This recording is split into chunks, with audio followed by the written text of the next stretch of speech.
Hey guys, it's Katie. Welcome back to my channel. As promised, I have some super fun Dollar Tree Halloween DIYs for you. Somehow this ended up being all skeleton DIYs, but that's okay. So I took my skeleton garland and my little clip-on bat wings that I showed y'all in my haul video, and I will link that video down below if you haven't seen it. I removed the skeletons from the garland twine, and then they had little loops on the top of their heads, and I just used my craft scissors to snip those loops off. Then I took those fun little glittery bats, and they had a clip on the back that I just sort of wiggled out. It wasn't hard to get it out at all.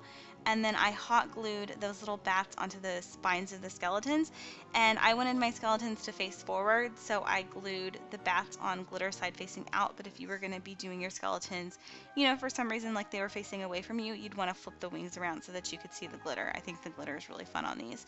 And let that dry. Originally I was going to use a mason jar, but I changed my mind and grabbed one of these bases from the Dollar Tree. I actually keep these on hand because these are so awesome for so many things.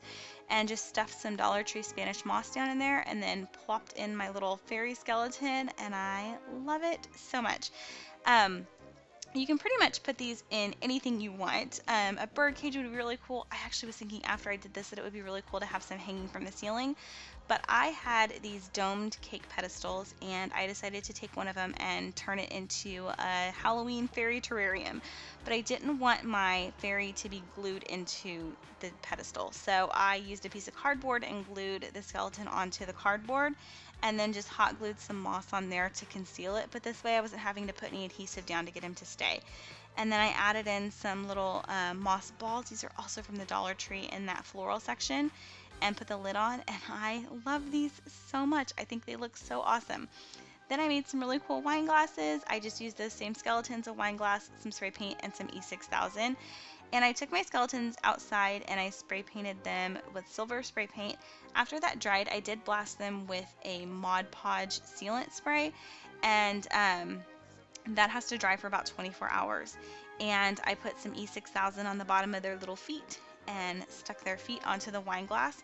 Because E6000 doesn't set right away, you're not going to be able to just like walk away from it, so I used clothespins to hold their feet down onto the wine glass, and this worked out really well. And then after 24 hours I was able to remove the clothespins.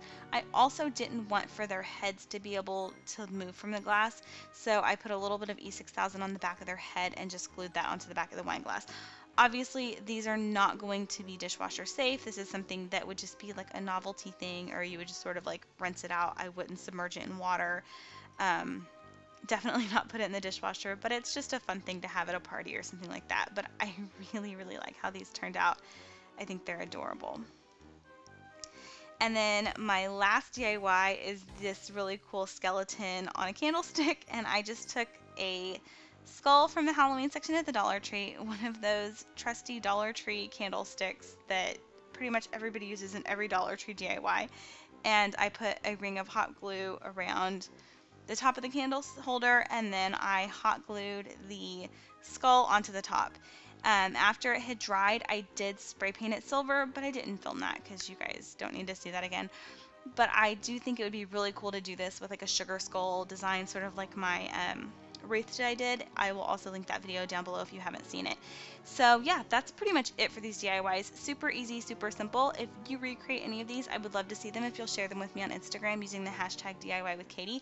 Also, don't forget to follow me on Instagram and Snapchat. I'm going to be choosing a random active Instagram follower every so often and surprising them with a Starbucks gift card. So be sure to follow me at Katy in Neverland. I will see you guys in my next video. Thanks for watching. Bye.